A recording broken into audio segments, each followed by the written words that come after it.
And that's probably this bike's only downfall, really. Hey folks, welcome back. Keith here from Dual Sport Journey.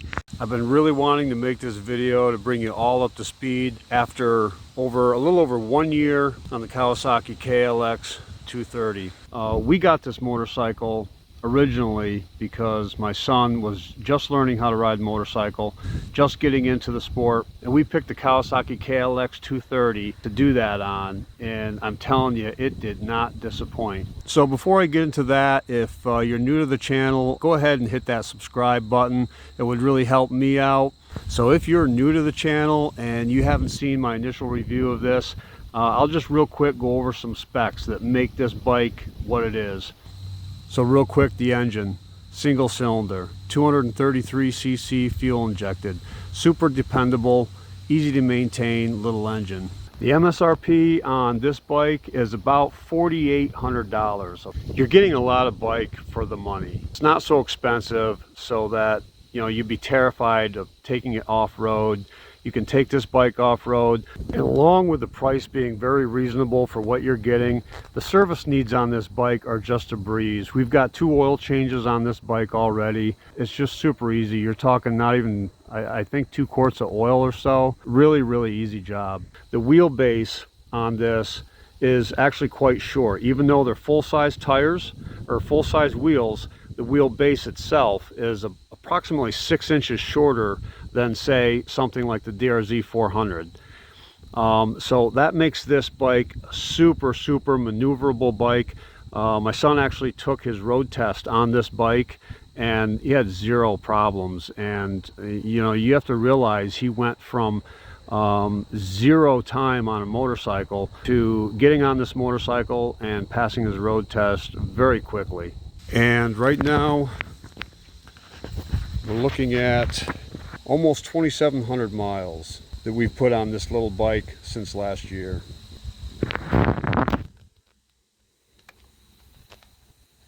So remember, this is the KLX230S model, okay? So obviously it's all set up for road use, all legal. The fuel capacity is no different than the other models. It's 2 gallon. And that's probably this bike's only downfall, really. Well, you've probably noticed the aftermarket seat here from Seat Concepts. I'll talk to you more about that in another video. I promise you that's on its way. It's probably up on the playlist for the KLX 230 by the time you see this video. So make sure and check that out. That was really the only thing that we have done as far as any modifications on this bike. Everything else is stock. So another thing that I noticed right off the bat when riding this motorcycle is just simply how comfortable it is to ride. Now, when I'm talking about comfort, I mean position. Okay, the seat, the original seat that was on there, the stock seat, was not comfortable at all, and that was something that we had to rectify. But your seating position, I'm average height, 5'10" or so, and I found this perfectly comfortable to ride. In fact, I found this to be more comfortable as far as my leg position than my DRZ 400. My DRZ 400 is obviously a larger bike, but this actually felt less cramped than riding on my DRZ 400. And I'll tell you why. Because these foot pegs here are quite low. In other words, there's actually more distance between the foot pegs and the top of the seat and the foot pegs and the handlebars than there are on the DRZ 400. And that makes for a very comfortable position to ride in. Very easy to stand up. It takes very little effort, where on my DRZ, these pegs are so high and my knees are bent so much, it feels like I'm doing squat thrusts every time I try to stand up on the motorcycle.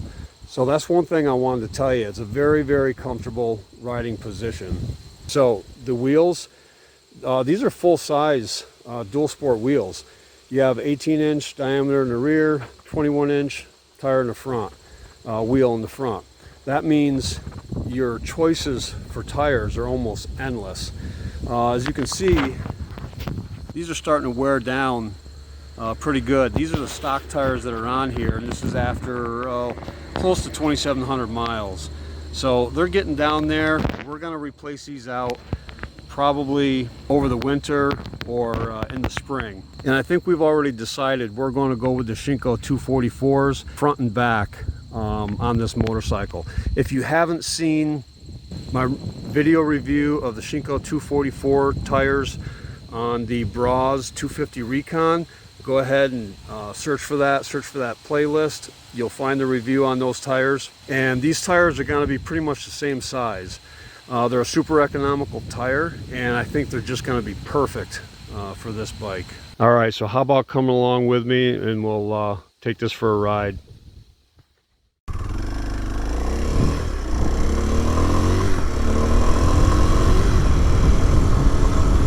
Okay. Well, one of the big comments and questions that I always see concerning the KLX230 is riding it on the highway. Now, keeping in mind the small displacement of the engine, as you can see, we're cruising right along between 59, 60 miles an hour, and it feels just fine between 55 and 60. You know, on main roads, it's just fine. Once you get up to around 65, 70, yeah, it does feel a bit buzzy, and you wouldn't want to cruise it like that for a long period of time. But doing 55, 60, 62 or so, I feel perfectly comfortable doing that all day long. So we're going to go on some back roads where this bike really shines.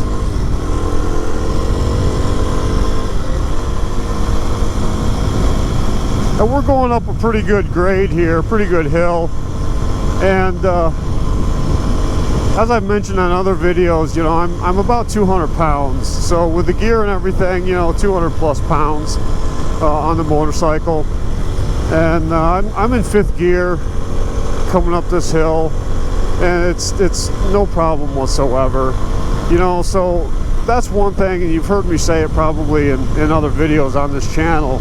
You know, with these small displacement engines, you know, weight really matters. So if you're a little bit lighter than that, you know, the bike's gonna actually feel a little bit more torquey, a little bit more powerful. And if you're heavier, if you're, you know, start to go over 200 pounds, you know, progressively the bike is gonna handle obviously a little more sluggish, or if you try to load it out for a trip.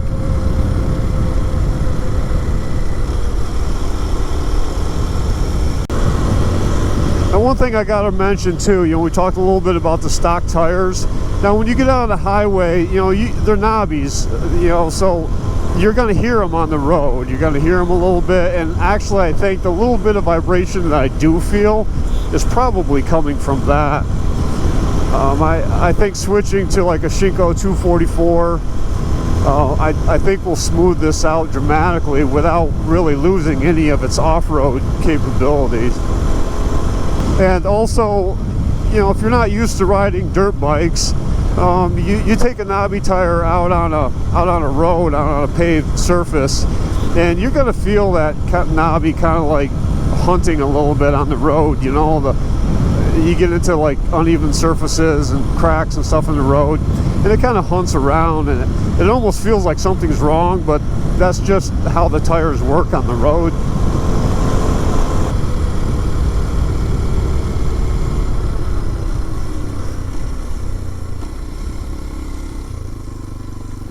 So this is where these little bikes really shine. You know, these back roads, dirt roads.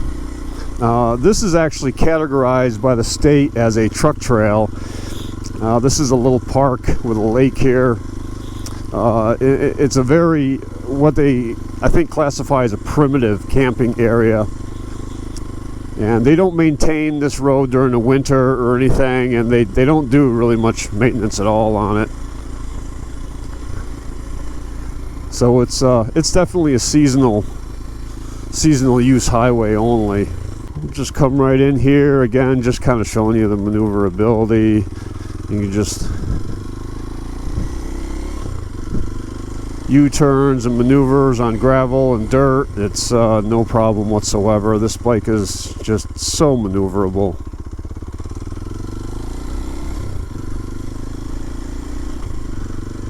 And remember, I talked a little bit about that short wheelbase of this motorcycle. Even though there's you got full-size tires, 18-inch on the rear, 21-inch on the front.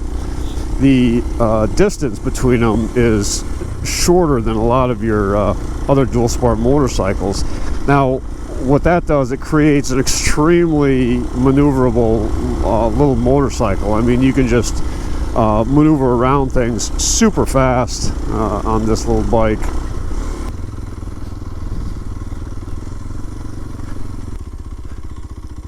It's just a wonderful little bike, just if you wanted to just get out and explore.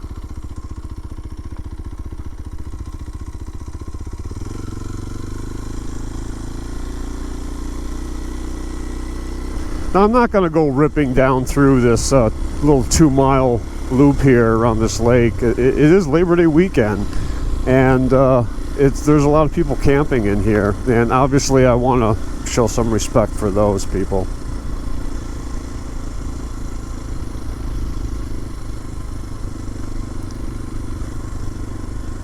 I just love the smell of little campfires, you know, when you're out exploring these little parks. And really, the beauty of these little bikes, you know, if you see a little place you want to explore, or a little road you want to go into, or a little trail, you never have to worry about, oh geez, maybe I don't want to go down there, I don't want to get stuck where I can't turn around, you know. And you just don't need to worry about that on this little bike. I mean, you can go right into little areas like this. Here's a nice little campsite, one of the very few that are vacant this weekend. And you can just check it out. You can just turn right around. Right on this loose gravel and stuff, you're not going to have any issues whatsoever.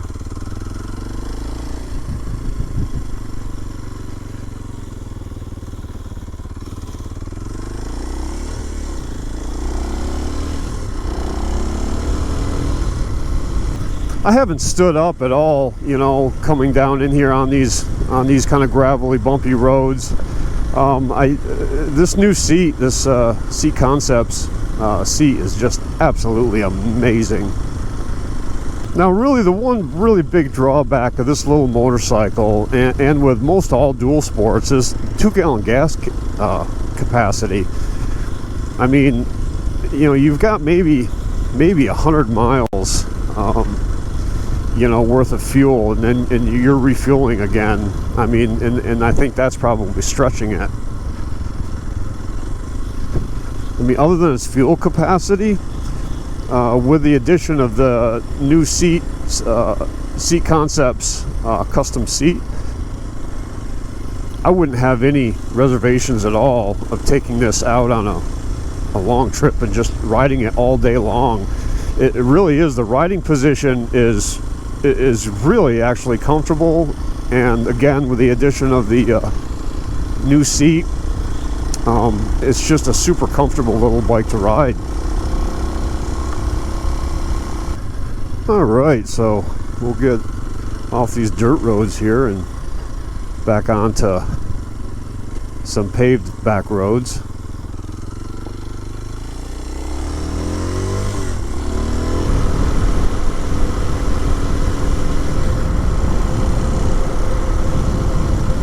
Oh, absolutely beautiful day to ride.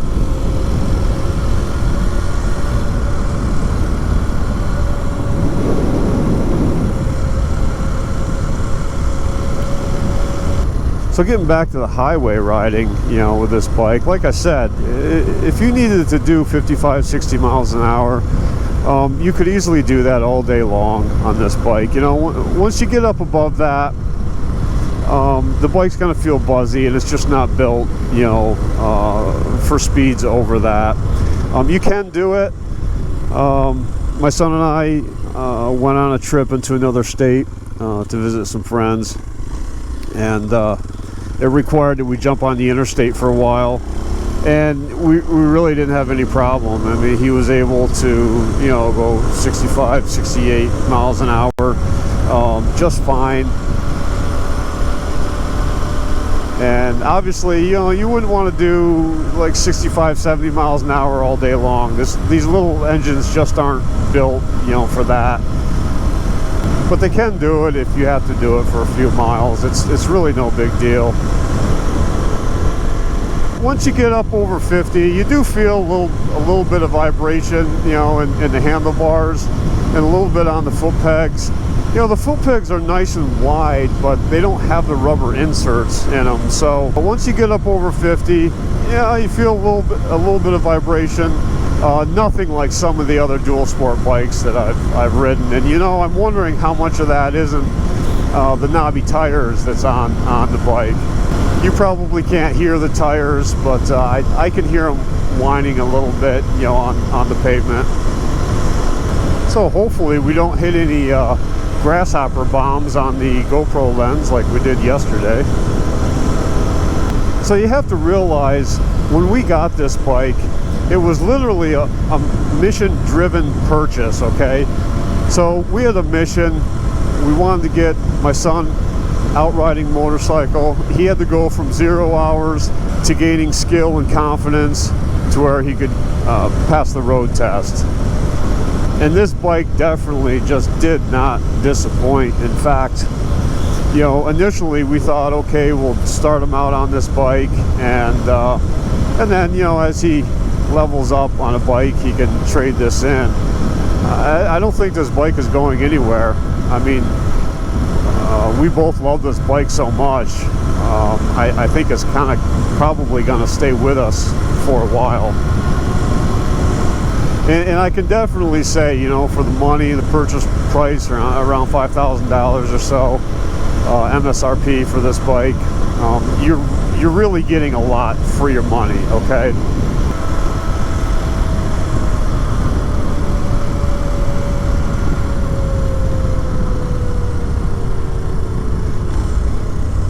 And believe it or not, this bike is actually quite fun in the Twisties as well.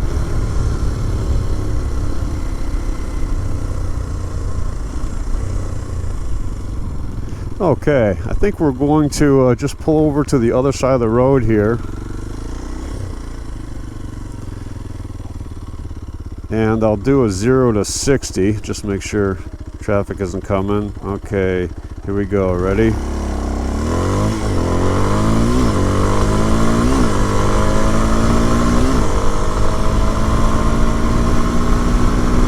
There it is, 60 miles an hour.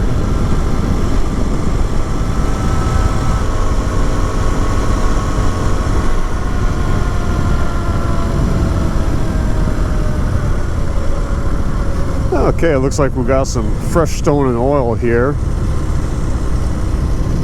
Nothing to freak out about at all.